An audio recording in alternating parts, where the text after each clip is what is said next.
All right, everybody, what's going on? And welcome to today's edition of SWAC Smoke. How everybody doing today, man? We're gonna go ahead and do this thing today. Week 9 coming at you, and we're gonna talk about a little bit of week 8 action and a couple things that took place this weekend. So, how you doing today, DJ? Ready to get this show on the road. I've been holding a lot of stuff in all week, waiting on this opportunity to get it out. So I'm just excited to be back here. Oh well, hey, we're not gonna waste too much time, man. It was a very interesting week to say the least. Right. Um, a few things took place that nobody really expected, but man, we're not even gonna waste no time, man. Let's jump right into it, man. Let's um let's go ahead and kick it on off. Well, I'm gonna recap. I got some heavy issues that's related to certain games, but I'm just gonna get through the recap first, and we'll kind of run through the issues afterwards. All right. All right. So the Pine Bluff versus Arkansas game, we already knew what that was going to be. Um, PB never really stood a chance, so we got the money and got on up out of there. I don't like the idea, like you brought up last week. I thought about that some more, playing them this point in the season. You ain't do nothing but get a lot of guys broke up, and that's all you got from that. You know what I mean? So Yeah, I actually thought Arkansas was kind of nice. They went up 45 nothing at halftime, and I don't know what happened with the game, but I saw the score didn't change, so I don't know if they call off the dogs or what. But like you say, get in, get paid, get out, and that's pretty much all that it boils down to. And not no need to spend too much time on this game here. right. One thing they did, I didn't know you could do, but they shortened the quarters. The two coaches agreed to make it 12 minutes a quarter. Oh well, that explains a lot. Then Yeah. um, go the old high school route, the Mercy mercy rule. clock. All right, moving on to Bethune Cookman, Jackson State. I mean, Bethune Cookman jumped out. I knew it wasn't gonna last long. JSU does what JSU does. Yeah, I mean, when it comes to the Jackson State recaps and previews, we sound like a broken record. It's not really a lot to say differently. I was surprised that Bethune Cookman was leading by the score they did. Like you say, you knew it wasn't going to last, but shout out to Malachi Whiteman. Man, that dude is the truth. Um, what it was, 4 touchdowns, I think, three. Yeah, Uh, three or big, four. Yeah. big game for him. Um, I hope he played basketball at JSU too, because he's a big time basketball player as well. And I really enjoy watching him play, man. He's gonna be a beast in the future. He's only a freshman, so he got a lot of growing to do, but he's gonna get better and better. And that's a name y'all gonna see a lot in his time at Jackson State. All right. FAMU, Mississippi Valley. Uh, at what point are we gonna start saying Valley is truly getting better, or do we feel like FAMU just not as good as their record is showing? Well, I think it's a I'm not gonna say it's a mix of both, but I think it's more Valley is getting better. And Valley is very tough at home, and they have been for a while. But they, I don't know, they put it at a different level when they play in Itabena. And if Yeah. you ain't been up there before, you don't know what to expect. And I think they just fought. They just didn't have enough. And I think they had a bad call that actually gave FAMU the ball back late and caused Valley opportunity to win that game. But FAMU's defense is for real. They A+ phenomenal. Offense, they still hit or miss. McKay still, I guess he's just a game manager, but the running game is getting it done for them. I wish the passing game would get better because they have a lot of weapons at receiver that's not really getting used. But that defense is the truth. All right. I'm coming back around to that call you talking about. That's something I wanted to talk about. So we'll come back around to that. All right. We're gonna move on to the PV Southern game. Uh, That's about all I can do is shake my head on that one, man. The, the coaching, the play on the field is one thing too, but the coaching is what I took a lot of issues with. And I just want to know what you think about that right before going into halftime, what it was 14-7. Yeah, We had all three timeouts and they just sat on the ball and went in the half like they was up, like you wasn't facing the top team in the West. I mean, you need to try to score. You got all three timeouts. Why? Why not score? Why not try? yeah. If you would give me a couple minutes to talk about this game, I'm not gonna go too hard because I don't want to. Yeah. I was just first off, salute to Southern and all the people in Baton Rouge who came out for the homecoming. Man, the atmosphere was amazing. The campus was packed.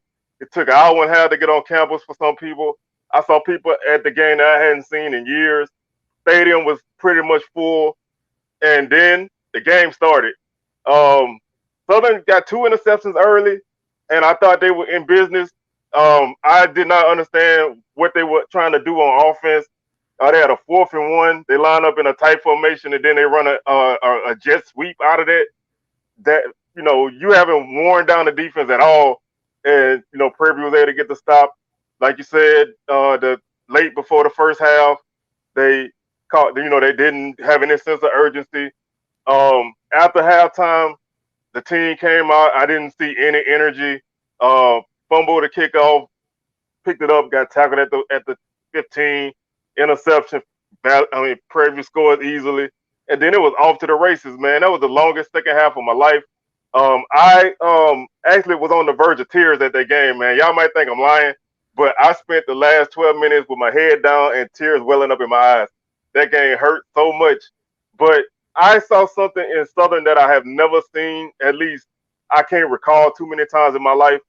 That was a very undisciplined team, man. They were a lot of pushing, a lot of shoving, a lot of trash talking, um, scoring touchdowns late, and you're getting up and flexing on a team when you're down 48-20.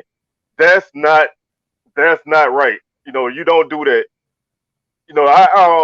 I was just disappointed in Southern, but that don't take nothing away from the performance that Prairie View put on, man. Those dudes played a hell of a game. Jawan Pass, nice game for him. Barely got any pressure. I think he had to scramble like twice. Brooks ran the ball well. That defense shut people down, and they gave us an eviction notice to kick us out of our own stadium. And truthfully, we deserved it, man. We didn't put up any fight, and I don't know where Southern goes from here. There's a lot of turmoil going on right now, and it's really rough. And now you got Alcorn coming in, which we'll talk about in a few.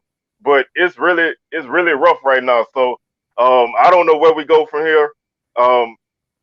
I don't even know if they got it in them to survive this 4-game homestand. So it was just a rough Saturday, man. After the game started, before the game, 10 out of 10. After during the game, 0 out of 10. Just not a good time for me at all. Well, I got a few questions. Of course, I see now all the, just for me going to watch them play Southern play Jackson the last two, like last fall that they played in the spring season. Everybody in the bleachers, they want Odom gone. Now I see people regretting that. And I mean, I was saying it then, like, what are you going to get in place of him at this point for as good as he's doing? Number two, like when Prairie View defense was putting on so much pressure, I felt like, and you may disagree, but that's the time you use Skelton more. When he had the ball in his hands around the goal line and this and that, he made plays. He made plays all night. He made a mistake, but you got to live with his mistake because he's going to make, 2 times the amount of plays. When Bubba he could not move. He couldn't get away. And they knew that. So they was pinning their ears back, going after the quarterback. Yeah, I'm gonna start with this comment first. Um, is it Southern head coach or has everybody caught up? I'm not. I hate to be one of those kind of people that always blame the coach. And I Southern fans are notorious for wanting to fire everybody You fumble, they want to fire everybody. But I think something's missing with this team, man. It starts at the top, unfortunately. I see a lot of like I say, a lot of differences are taking place that the other coach, when the coaching staff changed, guy's gonna put his spin on the team. But I just don't think I don't know what's going on. It's a disconnect somewhere. I don't know if the players not buying in. I don't know it or whatever. But as far as what you were saying, I felt like you have to use both guys. And if you can't throw right now, then yes, you need to loosen them up with the run game. And they didn't do a lot of creative things with the run game like Southern normally does. They kind of focused in on one thing because the run game was working. Whenever they did run the ball early, they were picking up 5 yards every time, but they couldn't get those short yardage plays and couldn't pick up first downs, which, like you say, putting Skelton out there opens up a lot for that team. And it's just a situation where I think they just had to go back to the drawing board, and they got a tough task ahead of them this week. So we'll see. Yeah, I ain't gonna harp too much on this, but I will say, if you're a coach, you got Bubba and Skelton, and I'm gonna go out and say this. I think the only reason Bubba is actually playing, no disrespect to him, he's a heck of a talent, but he's lost his job before.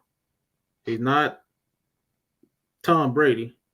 So if you're gonna go with that switch and still not throw the ball and throw the ball effectively, you didn't even throw the ball well against your APB. You're gonna run the ball. Why not leave Skelton in there to pose even more of a threat? It don't make sense to make the switch and not even do what play to his strengths, if that makes sense. Yeah, I mean, like I said, I think you have to, whatever you decide, you have to kind of stick with it. But Bubba's not the guy that's gonna sit back there and, like you say, pick you apart.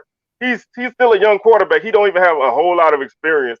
And most people figured if you're gonna go with him, then you have to accept his mistakes, just like you had to accept Skelton's mistakes. Right. So, but when you have two guys, you need to use whoever fits your strength. Like when the Saints, they throw out Taysom Hill, they're gonna run, but he does it well. So you have to use your guys in the right positions and put everybody in positions to play and make those plays because the plays were there. But once Southern got behind, they can't throw. And like the comment says, and I love Bubba, man. I'm not picking on Bubba because I love him, but like he's not a dynamic runner. He's not a tremendous passer, but he knows where to go with the football. But it's just right now, it's so much turmoil on this team, man, all over, and I just don't know where they go from here. Yeah, I think it's the fans is the reason he's playing. I think the fans wanted him when Odoms was there, but Skelton was Odom's guy, and Odoms would not bend to what the fans wanted. I honestly think that, and I think Odoms had more discipline with the team. When Skelton would act the fool and do what you saw at the end of that game, he benched him. He didn't play that. He didn't care about Skelton being so great. He would bench him to get his attention, but he knew how to get the best out of him. And I think this new coach, Rollins, even watching the show, he just seems he seems kind of clueless, man, to be honest. And I hate to say that, but he doesn't, I don't know. Anyway. This is the last thing I'm going to say about it, then we can move on. Right. I don't know how many of y'all watch a lot of FBS football, but I watch Florida State a lot. If you remember when Willie Taggart was the head coach at Florida State, and I'm not getting into how they, got rid of him too early or none of that, but a lot of times in games, he had a look on his face like he didn't know what was going on, like deer in the headlights look. And that's the same look that I think that I see on Rollins, man. He just, I don't know if the moment's too big for him or if he is just, he just don't know, So he's in a tough situation, and I know he's feeling the heat, and it's not easy to do your job like that. But, unfortunately, when you want to be a coach, you have to accept all parts of it. And when you coach at Southern, your job is always on the line. Fair or unfair, your job is always on the line, man. People want to fire you in the first quarter, and they want to hire you in the second quarter. Yeah. Oh, hold on. One thing before we get out of here. Man, hey. All right. Why is it coming up? You a Seminoles fan, man? I didn't know that. Hey, Don't get me started. Let me move. Let me move. Let's move on this game. But I right, that was rough. But that's a whole nother subject. So let's move on. all right. The Alcorn Texas Southern game. All thing I got to say about that, man, I expected Alcorn to win. We both picked them, but Andrew Body will be trouble in the future. If TSU could keep improving, he will be trouble. I watched a little bit of that game. He's gonna be trouble in the SWAC. Yeah. Shout out to Los J. He hit me up on Facebook Sunday morning, and he was like, "Man, you need to really watch this game." Because Texas Southern had a lot of opportunities. They had a horrible first quarter that did them in, and I apologize to everybody from Texas Southern, man, for doubting y'all. Andrew Body is gonna be a superstar in this league as he develops. I still don't like your defense. You can't really tackle anybody, but your offense is amazing right now. And Texas Southern has had good offenses the last few years. It's just they can't stop anybody. But I love Andrew Body, man. Y'all got some good receivers and some solid backs. But he just needs to, he's gonna get better week in and week out. And I'm gonna throw out a hot take here. I think Texas Southern gonna finish the season. Their last 4 games going 2-2. I really think they have some good opportunities to win, maybe even winning a third later in the season. But I like what Coach McKinney is doing now. So shout out to them. And Alcorn is playing Alcorn football. They're getting better week in and week out. And that's trouble for everybody on the schedule ahead of them. All right, so we'll go ahead and make the predictions last. I'm gonna go ahead and get into one or two topics real quick. The first one is, and I want to know for everybody out there who has a Power 5 PWI school in their state or in their city to weigh in on this. And I'm gonna ask you, if Southern played LSU, would people be wearing half and half shirts? Well, we're gonna find that out next year because we actually play LSU for the first time ever in 2022. So we'll find that out. But I think the majority of people are gonna be wearing LSU stuff. LSU is like, the big dog in the city. People who are Southern fans started to migrate over to LSU when Southern had the downspin during the late Pete Richardson era, and they haven't really come back. Now they'll come for homecoming and everything, but I think if they have to make a choice, they're probably going to choose LSU. I think the Southern crowd is going to be nice, but I know a lot of people who are not going to that game for various reasons. So you'll see the majority LSU, and I think that probably applies to most cities that share a town with a Power 5 school. It's just people, they just gravitate to that for whatever reason. Yeah, that's been a big topic in the city. Once that game was over, really in the state.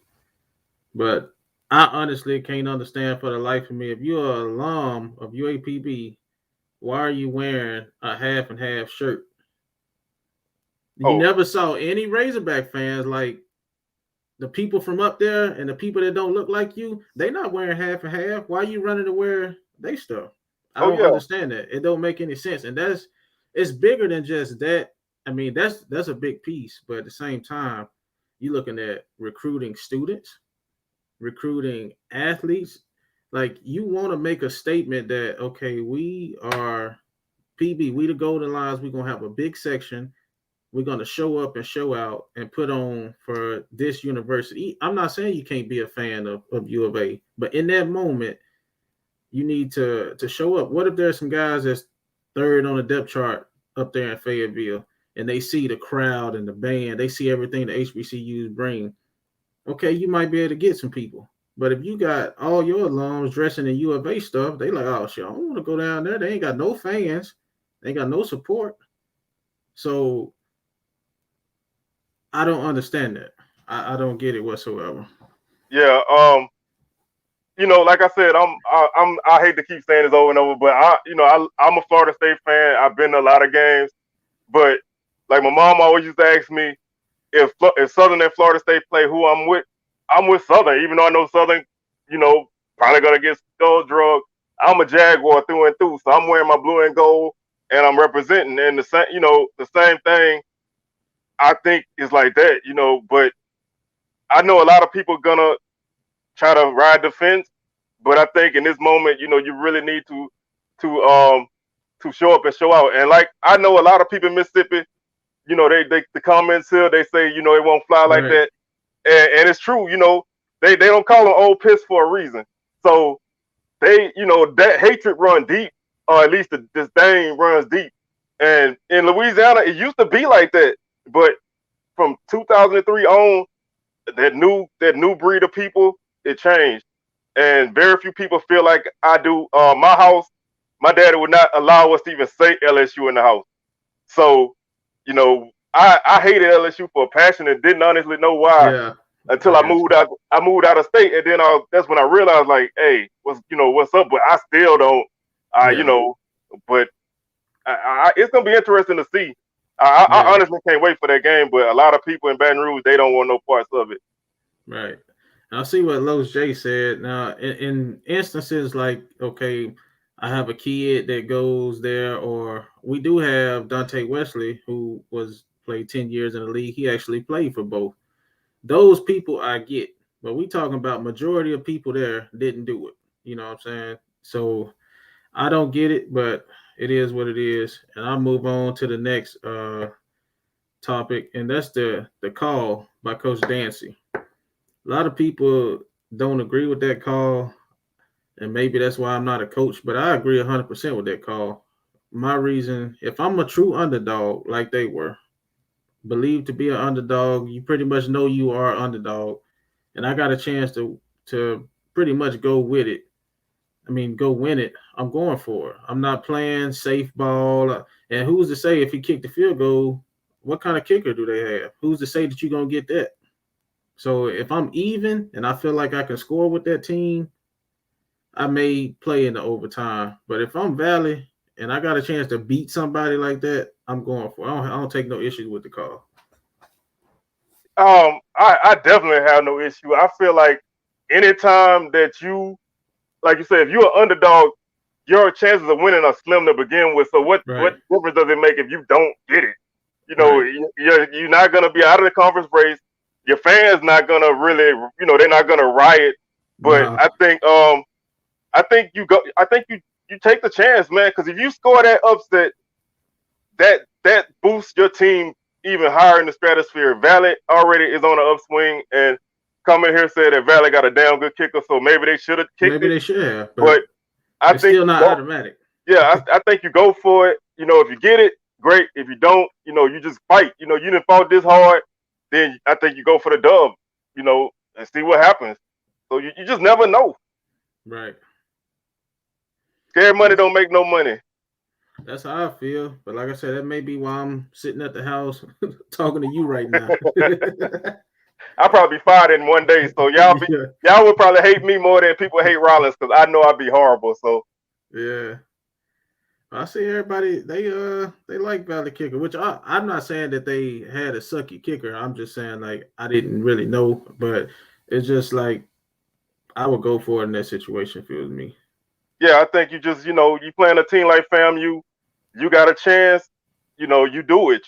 Maybe if you playing, like you said, even game, you don't do it. You play for overtime and see what happened. But you have, you scored 28 points on a defense that don't give up but 16. So you playing with house money right now. Yeah. So why not go for it, and see what happens? It didn't work this time, but hey, next time it might. I didn't like the call. I'm sorry to cut you off. I didn't like the actual play call, but I like the decision to go for it. I mean, the play call was a little too vanilla. I mean, I understand they trust their running game, but I think in that case, if it's 4th and short, the quarterback is pretty good. I give him a little short RPO and try to pick that up. I don't think I run it straight at him, a stingy defense like that in that moment. But, hey. That defense forced 3 turnover. Yeah, I mean, that's why I'm not a coach. I'm not saying you're wrong. I just would have went for it. Yeah, I mean, it's no right or wrong. Nah, it's just whatever works. I always like just and then we can move on. Yeah. Texas Southern, 4th and 1. Southern was running for over 300 yards. You can get a yard. They didn't get it. I didn't have a problem with that, but they were inside their own 40. That I didn't like. But your defense is garbage, so you had to kind of take the chance. But Valley, hey, what's Valley got to lose? So hey, we talking about Valley more right now than we have any show. So right. Whatever Coach Dance is doing, it must have worked already because everybody's paying attention. So hey, keep playing close games, man, and see what happens. If he got it, nobody would have had trouble with that call. The only reason people have problems with it because it didn't work. At the minute it worked, everybody fine. But you can't please everybody as a coach for sure. True. We'll move on to next week's predictions. So we'll start off with Pine Bluff and TSU. I'm going TSU. I ain't got no faith in Pine Bluff. Man. Hey, I'm Texas Southern, man. Andrew Body, man. What can I say? Can somebody give me an Andrew Body T-shirt, man? I wear it proudly. I think the offense is gonna be too much for whatever Pine Bluff got going on right now. I think Pine Bluff then threw in the towel. I still don't like Texas Southern defense. The defense scares the hell out of me, but the offense should do well enough. And Pine Bluff offense is not so good, but I think Texas Southern wins. They ain't good at all. Yeah, I was being diplomatic. Yeah. All right, we're gonna move on to the Magic City Classic. I've been flipping coins all day. I don't know which way I want to go. I kind of want to go with the defense, but Bama State still ain't. They haven't showed me any consistency on offense. So I think I'm gonna just go A&M, man. I'm just gonna ride with A&M. I think it could go either way. I don't know where it's gonna go, but yeah, you have on one hand you have one team with a lot of offense and no defense, and then on the other side you have a team with not much offense and a lot of defense. In that case, I go with A&M because I think their offense can outscore Alabama State. Now, I think Alabama State gonna put up points because Alabama A&M defense is garbage. If Alabama A&M wasn't in the league, then I think Southern might have the worst defense in the league. But A&M defense has not stopped anybody yet. They've given up a season high in points and yards to every team they played this year. I don't think that's gonna change. They may slow down Alabama State, but I don't think it's gonna be much. Magic City Classic is a strange game. You never know what's gonna happen, but I go with A&M in this one. All right, we're gonna go down to Tallahassee for a huge homecoming, star-studded homecoming. They got everybody coming in. I'm gonna pick them to win this one. I just think that they are a little bit better than Grambling at this point in time. So I'm just gonna ride with them. Yeah, I'm going FAMU, but Grambling's defense is a lot better than people think, man. People see Grambling record and they see how their offense playing, but their defense has kept them in a lot of games. Grambling hasn't really, other than their FBS games, they haven't really gotten ran off the field. So because, the fact that they can't move the ball, they put the defense in a lot of bad situations. That offense struggling like that is not going to work against FAMU. I think they're going to struggle to score, but it's Rattlers all day. Yeah, they're going to have a tough time at Bragg. If there's anything better than what I experienced, they're going to have a tough time with that offense the way it is because it's going to be a heck of an atmosphere. Oh, yeah. I wish I was there. Man, I want to go bad. All right. JSU, Mississippi Valley. JSU all day. Yeah, we just spent about 10 minutes talking of Valley, and now I'm about to down them. Yeah. I mean, Jackson, what can I say, man? It's like they defense just absolutely smothers you. Valley has I love Caleb Johnson at running back, man. That dude is probably one of the best running backs in the league that nobody talks about. But their passing game is so predicated on working outside. They don't go deep at all often, if any time. So I think the passing game struggling is going to hurt them. Jackson's going to shut down the run game. I think Jackson's going to win. All right. Well, we're gonna take a trip to Baton Rouge, Alcorn, Southern. I'm going Alcorn. Ain't no way I'm picking Southern, man. I'm sorry. I got my hat on. I'm a Jag through and through. I'm gonna be in the stadium cheering for Southern. But I've said this even since before the season started, when Southern looked like they were gonna be good. Until Southern beats Alcorn, I cannot pick them to beat them. A lot of people always they say, man, you don't believe in your team. Now I don't know where this team head is at. I've heard some things.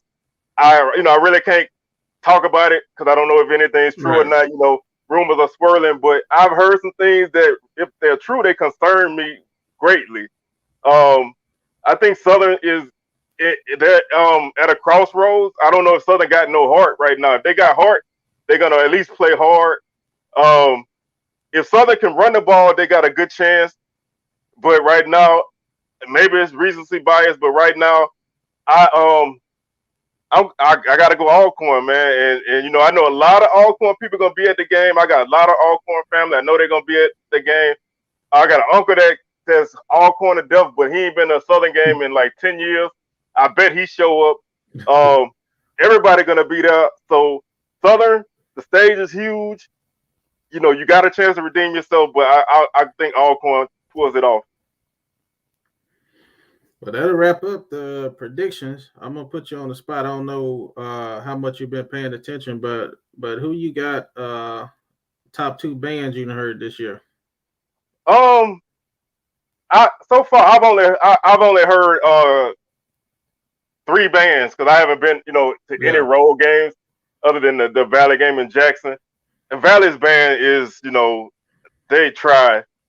Miles, Miles I, The man said they try.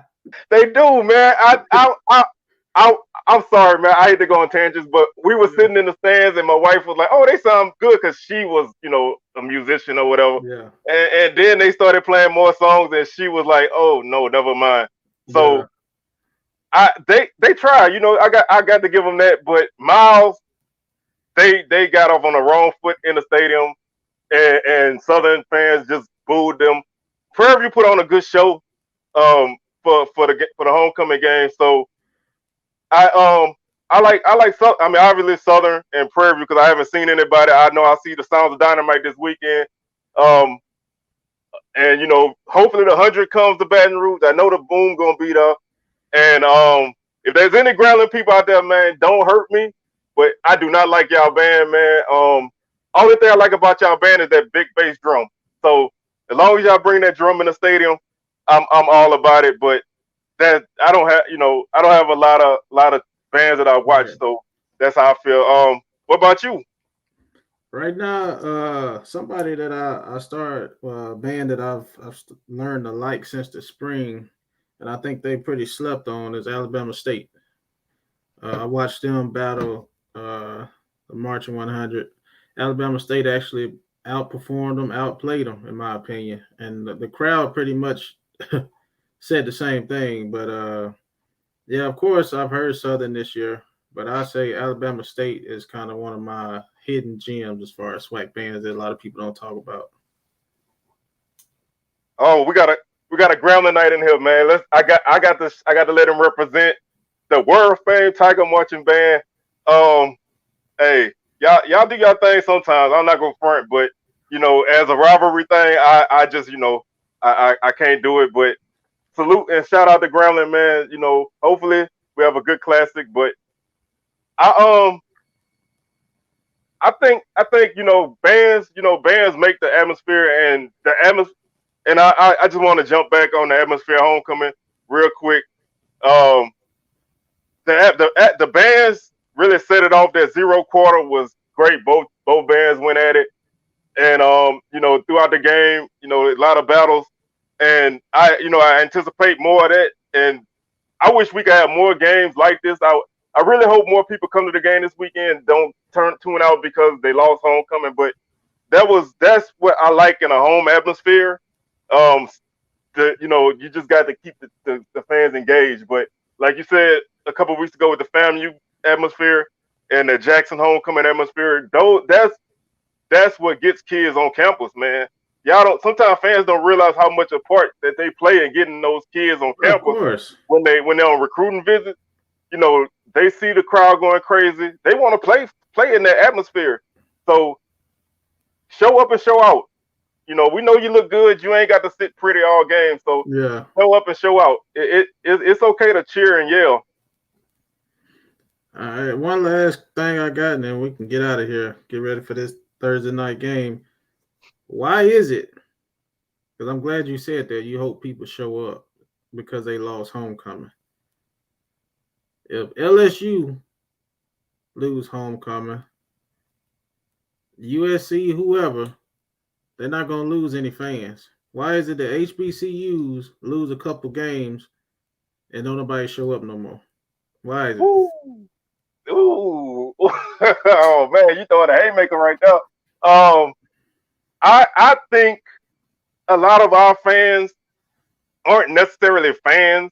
You know, they love to be there because, like you said, the atmosphere. You want to be seen. You know, especially homecoming. You got your new outfit. You want to be seen. Those kind of people, they don't know what your record is before the game. They probably don't even know what your record is after the game. And those are the people who, when they don't come back next week, they tell everybody else they know not to go. And people listen to people.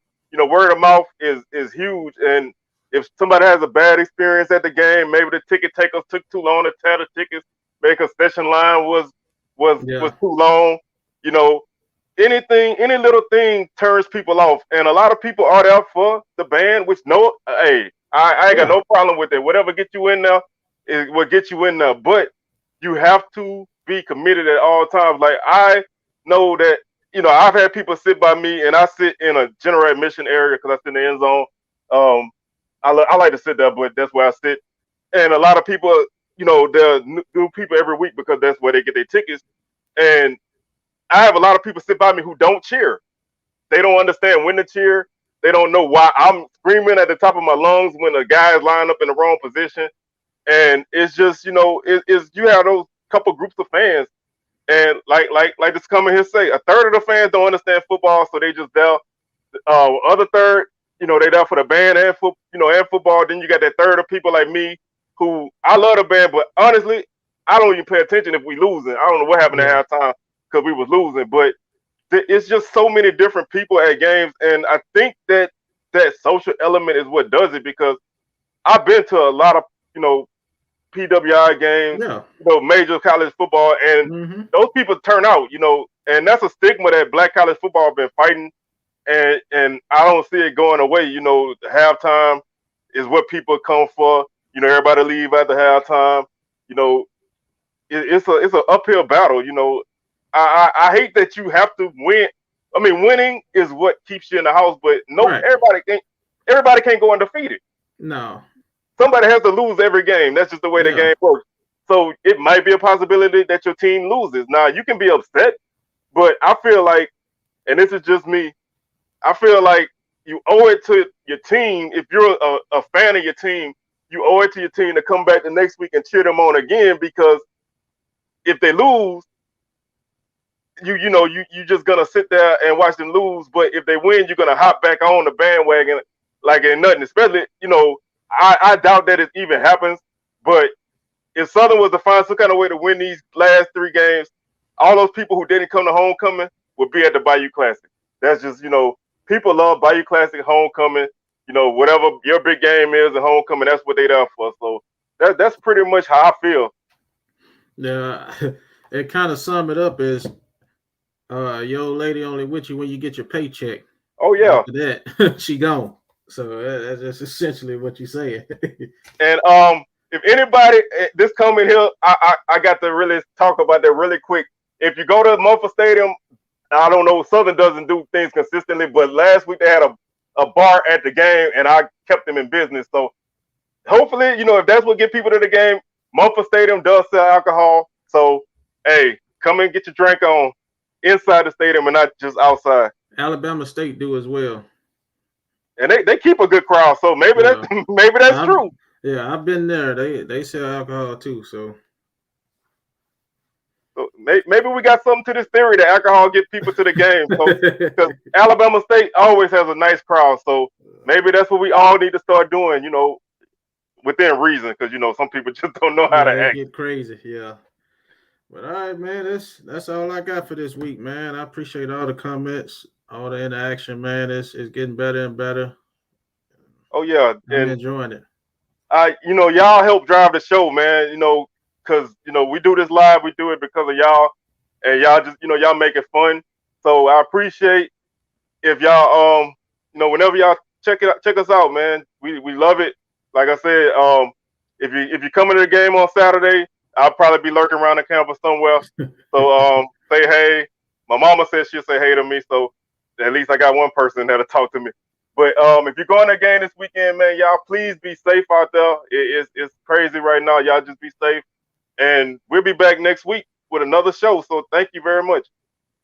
All right.